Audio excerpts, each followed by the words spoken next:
आज आपण सोडवणार आहोत इरा सेशन 25. सगळ्यात पहिले आपल्याला सेशनचा परिचय पाहायचा आहे, त्यानंतर ऑफिस स्किल्स मध्ये जा.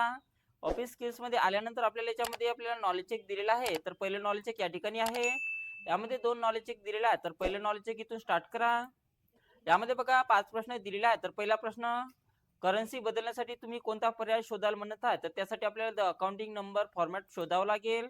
त्यानंतर सेव्ह नेक्स्ट करा. अकाउंटिंग नंबर फॉर्मॅट अंतर्गत डॉलरचे चिन्ह INR मध्ये बदलण्यासाठी तुम्हाला कोणती करन्सी प्रकार निवडावा लागेल म्हणत आहे. तर याचं उत्तर ऑप्शन नंबर 2 आहे.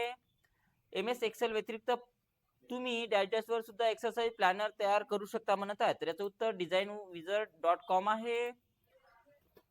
एक्सरसाइज प्लॅनर तयार करण्याकरता उपयोगी पडेल अशी टेम्पलेट पुढीलपैकी कोणती आहे म्हणत आहे. तर याचं उत्तर ऑप्शन नंबर 4 आहे. त्यानंतर सेव्ह अँड नेक्स्ट करा. एक्सेलच्या एका विशिष्ट सेलमध्ये तुम्हाला फॉर्म्युल्याची एरर मिळत आहे. तर ती दुरुस्त करण्यासाठी तुम्ही काय कराल म्हणत आहे. तर यासाठी आपल्याला संबंधित सेलमध्ये केवळ संख्यात्मक व्हॅल्यूज एंटर करणे आवश्यक आहे. त्यानंतर सेव्ह अँड नेक्स्ट करा. येस बटनावर क्लिक करायचा. तर अशा प्रकारे आपलं पहिलं नॉलेज चेक सोडवणं झालेलं आहे. त्यानंतर आपल्याला इथून दुसरं नॉलेज चेक सोडवायचं आहे. तर दुसऱ्या नॉलेज चेकवर क्लिक करा आणि त्यानंतर इथून स्टार्ट करायचं आहे. यामध्ये 2 प्रश्न दिलेले आहेत. तर पहिला प्रश्न, काही वेळा ग्रोसरी लिस्ट टेम्पलेटमध्ये जर संबंधित सेलमध्ये तपशील भरला तर एकूण रक्कम आपोआपच असल्याचे तुम्हाला आढळेल. एकूण रकमेच्या सेलमध्ये घातल्यामुळे काय घडते म्हणत आहे.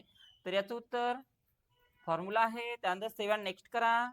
अकाउंटिंग नंबर फॉर्मॅट खाली डॉलरचे चिन्ह भारतीय रुपयाच्या चिन्हात बदलण्यासाठी तुम्ही कोणता पर्याय निवडणे तुम्हाला गरजेचे असते म्हणत आहे. तर यासाठी आपल्याला मोर अकाउंटिंग नंबर फॉर्मॅट निवडावा लागेल. त्यानंतर सेव्ह नेक्स्ट करा.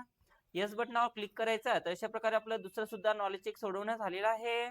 त्यानंतर आपल्याला तिसरं सिम्युलेशन सोडवायचं. इथे सिम्युलेशन्सवर क्लिक करा आणि इथून स्टार्ट करायचं आहे. यामध्ये सिम्युलेशनचे 4 प्रश्न दिलेले आहेत. तर पहिला प्रश्न इथून स्टार्ट करा. मायक्रोसॉफ्ट एक्सेल मध्ये search bar item list template शोधा आणि ते तयार करा म्हणत आहे. तर सर्च बारवर आपल्याला इथे लिस्टवर जायचं आहे किंवा इथे डायरेक्ट तुम्ही सर्च करू शकता. त्यानंतर याच्यातून आपल्याला ग्रोसरी लिस्टवर इथे क्लिक करायचं आहे. तर अशा प्रकारे याच्यात क्लिक करा. त्यानंतर क्रिएट बटनावर क्लिक करायचं आहे आणि त्यानंतर आपलं उत्तर ऑटोमॅटिक सबमिट होऊ द्यायचं आहे. त्यानंतर नेक्स्ट क्वेश्चन लावायचा इथून.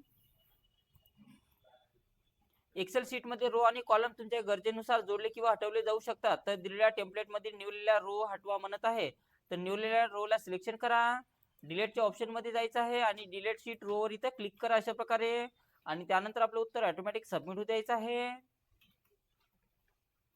नेक्स्ट क्वेश्चन, सुरुवाती आणि नियमितपणे सेव्ह करण्यासाठी आपला काम सुरक्षित राहू शकतो. आपल्याला लक्षात घ्यायचं आहे की आपण कुठल्या वर्कशीटला सेव्ह करत आहात, जेथे आपण नंतर ते सोडवू शकते. म्हणजे आता डेस्कटॉपवर हे एक्सरसाइज प्लॅनर म्हणून सेव्ह करा म्हणत आहे. तर फाईल टॅबवर जा, सेव्ह ॲजवर क्लिक करायचं आहे. त्यानंतर इथे डेस्कटॉप निवडायचं आहे, त्याला नाव द्या आणि त्यानंतर त्याला सेव्ह बटनावर क्लिक करायचं आहे. तर अशा प्रकारे ते सेव्ह करायचं आहे. त्यानंतर शेवटचा प्रश्न बघा, फॉर्मॅट पेंटर आपल्याला जलद सारखे फॉर्मॅटिंग, उदाहरणार्थ रंग, फॉन्ट स्टाईल आणि आकार किंवा बॉर्डर स्टाईल अनेक टेक्स्ट किंवा ग्राफिक मध्ये लागू करण्याची सुविधा देते. आता वॉर्मअप टेबलची फॉर्मॅटिंग कॉपी करा आणि ते फॉर्मॅट पेंटर वापरून स्ट्रेंथच्या टेबलला पेस्ट करा म्हणत आहे. तर इथून फॉर्मॅट पेंटर घ्या आणि आपल्याला कोणाच्या टेबलला द्यायचा तर स्ट्रेंथवर जाऊन इथे क्लिक करा अशा प्रकारे आणि नंतर आपलं उत्तर ऑटोमॅटिक सबमिट होऊ द्यायचं आहे. येस बटनावर क्लिक करा. तर बघा पाहू शकता इथे सिम्युलेशनचे सर्व प्रश्न सोडवण्यात झालेला आहे. त्यानंतर आपल्याला सिम्युलेशन सोडवल्यानंतर सेल्फपाथ लर्निंग सोडवायचं आहे. इथून प्रोसीड बटनावर क्लिक करा. तर यामध्ये बघा सेल्फपाथचे 5 प्रश्न दिलेले आहेत. तर इथून पहिला प्रश्न स्टार्ट करायचा आहे. MS एक्सेल मध्ये ग्रोसरी लिस्ट टेम्पलेट उघडण्यासाठी स्टेपचा योग्य सेट ओळखा म्हणत आहे. तर याचा योग्य स्टेप्स कोणता राहणार आहे. तर याचं उत्तर ऑप्शन नंबर 1 आहे. खालीलपैकी कोणती इमेज आपण आपली स्वतःची खरेदी लिस्ट तयार करण्यासाठी वापरत असलेल्या ग्रोसरी लिस्टचे टेम्पलेटचे प्रदर्शित करते ते ओळखा म्हणत आहे. तर याचं उत्तर ऑप्शन नंबर 1 असणार आहे. त्यानंतर सेव्ह नेक्स्ट करा. तुमच्या मित्राला हे जाणून घ्यायचे आहे की MS एक्सेल मध्ये डॉलरचे चिन्ह भारतीय चलनात बदलण्यासाठी त्याने कोणती चिन्हे वापरावी म्हणत आहे. तर याचं उत्तर पहिलेच आहे. त्यानंतर सेव्ह नेक्स्ट करा. MS एक्सेल मध्ये करन्सी बदलण्यासाठी तुम्ही खालीलपैकी कोणता पर्याय वापराल म्हणत आहे. तर यासाठी आपल्याला अकाउंटिंग नंबर फॉर्मॅट चेंज करावा लागेल. याचं उत्तर ऑप्शन नंबर 3 असणार आहे. MS एक्सेलच्या सेलमधील टेक्स्ट इम्बोल्डन करण्यासाठी कोणता पर्याय वापरला जाऊ शकतो म्हणत आहे. तर याचं उत्तर ऑप्शन नंबर 4 आहे. त्यानंतर सेव्ह अँड नेक्स्ट करा. एंड एक्झाम वर क्लिक करायचं. तर अशा प्रकारे आपलं सेल्फ पाथ लर्निंग सोडवणं झालेलं आहे आणि या ठिकाणी आपला कोर्स पूर्ण आलेला आहे. त्यानंतर याला क्लोज करा आणि नंतर आपल्याला गायडेड ड्युटी वर सेल्फ सोडवायचा. तर यावर क्लिक करा आणि इथून स्टार्ट करायचं आहे. यामध्ये बघा गायडेड ड्युटी वर सेल्फचे 10 प्रश्न दिलेले आहेत. तर इथून पहिला प्रश्न स्टार्ट करा.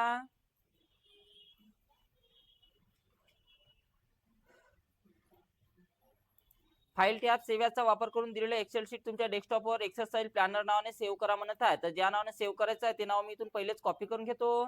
त्यानंतर फाईल टॅबवर जायचं आहे. त्यानंतर सेव्हवर क्लिक करा. डेस्कटॉपवर जायचं आहे आणि त्या फाईलला इथे आपल्याला ते नाव द्यायचं आहे. जे नाव आपण इथून कॉपी पेस्ट केलं होतं ते नाव इथे द्यायचं आहे. त्यानंतर याला सेव्ह बटनावर क्लिक करायचं आहे आणि त्यानंतर आपलं उत्तर सबमिट करा.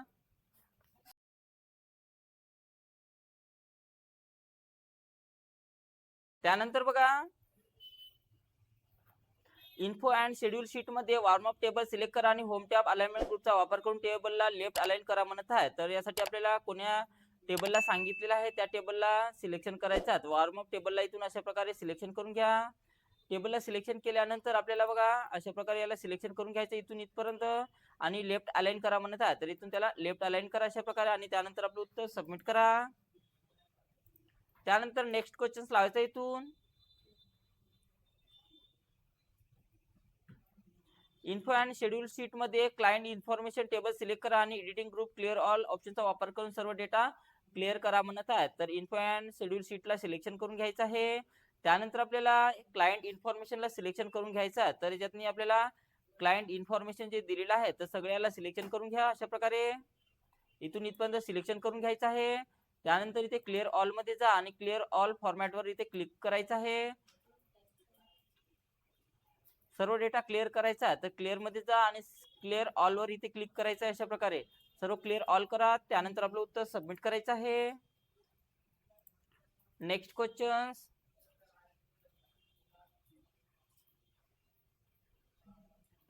इन्फो अँड शेड्यूल शीट मध्ये सेल B6 सिलेक्ट करा. सेल फॉर्मॅट कॉपी करा आणि home tab clipboard group format पेंटरचा वापर करून सेल C6 ला तो फॉर्मॅट पेस्ट करा किंवा अप्लाय करा म्हणतात. तर B6 ला सिलेक्शन करून घ्या.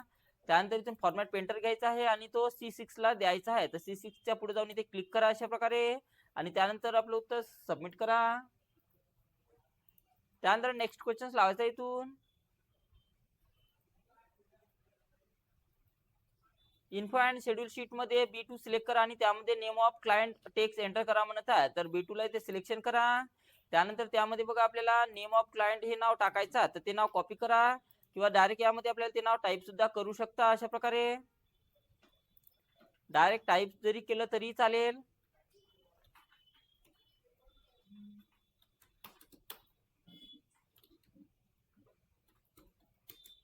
अशा प्रकारे ते नाव टाईप करा आणि त्यानंतर आपलं उत्तर सबमिट करायचं आहे. नेक्स्ट क्वेश्चन लावायचा इथून.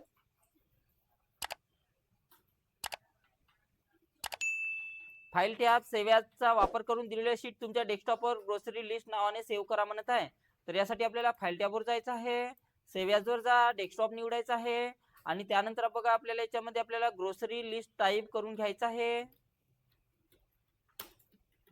अशा प्रकारे नाव द्या त्याला. डेस्कटॉप निवडायचं आहे आणि त्यानंतर सेव्ह बटनावर क्लिक करा आणि नंतर आपलं उत्तर सबमिट करायचं आहे. नेक्स्ट क्वेश्चन लावायचं इथून. दिलेल्या शीट मध्ये ग्रोसरी लिस्ट टेक्स्ट सिलेक्ट करा. तर ग्रोसरी लिस्टला मी इथून अशा प्रकारे सिलेक्शन केलेलं आहे. त्यानंतर याला आपल्याला बोल्ड आणि इटॅलिक करा म्हणतात. इथून बोल्ड करा, त्यानंतर इथून इटॅलिक करायचं आहे आणि त्यानंतर आपलं उत्तर सबमिट करा. नेक्स्ट क्वेश्चन लावायचं इथून.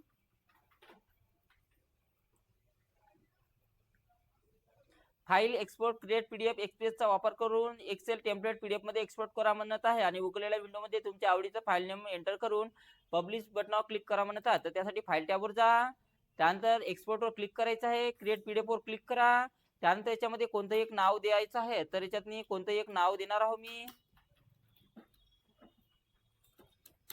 अशा प्रकारे कोणतं एक नाव द्या. त्यानंतर पब्लिश बटनावर क्लिक करायचं आहे आणि त्यानंतर आपलं उत्तर सबमिट करा. पाहू शकता त्या नावाने एक पीडीएफ इथे क्रिएट झालेली आहे. त्यानंतर याला क्लोज करा आणि नंतर आपलं उत्तर सबमिट करा. Next question.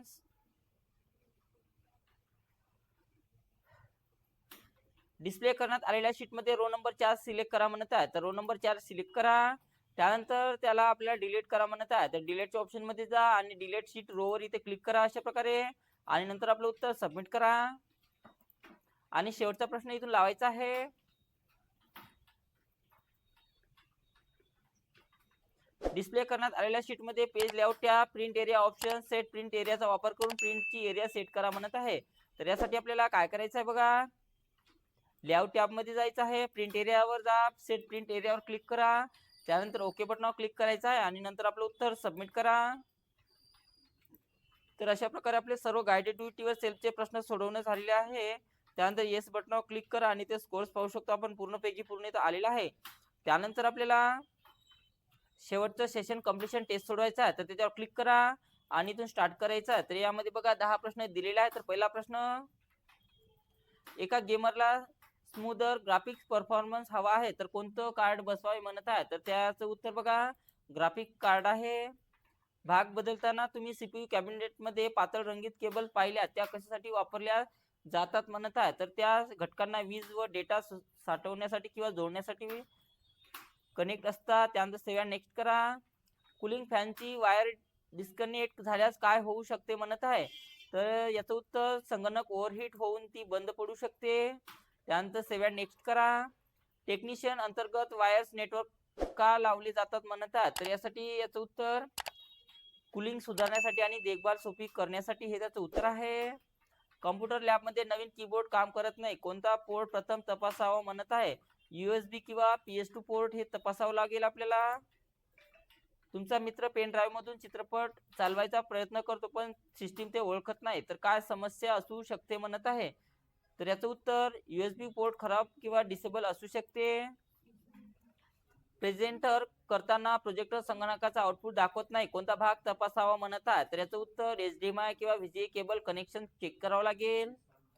तुमच्या शाळेला नवीन हायफाय स्पीड इंटरनेट मिळाले पण जुन्या संगणकांना वायरलेस कनेक्ट होत नाही, तर काय बसवावे म्हणत आहे. तर यासाठी बघा, आपल्याला वायरलेस नेटवर्क कार्ड बसवावा लागेल. एका विद्यार्थ्याची तक्रार आहे की संगणकाचा आवाज कमाल व्हॅल्यूम वर सुद्धा कमी आहे, तर काय सुधारणा करायची आहे म्हणत आहे. तर याचं उत्तर, साऊंड कार्ड बसवणे हे त्याचं उत्तर आहे. सभेदरम्यान संगणकाची स्क्रीन मोठ्या LED स्क्रीनवर दाखवायचे आहे, तर कोणते कनेक्शन उत्तम असेल म्हणत आहे. तर याचं उत्तर, HDMI केबल्स आहे. त्यानंतर सेव्ह नेक्स्ट करा, येस बटनावर क्लिक करा. तर अशा प्रकारे आपलं सेशन एंड टेस्ट सोडवणं झालेलं आहे आणि अशा प्रकारे आपल्याला इरा सेशन 25 सोडवायचं आहे.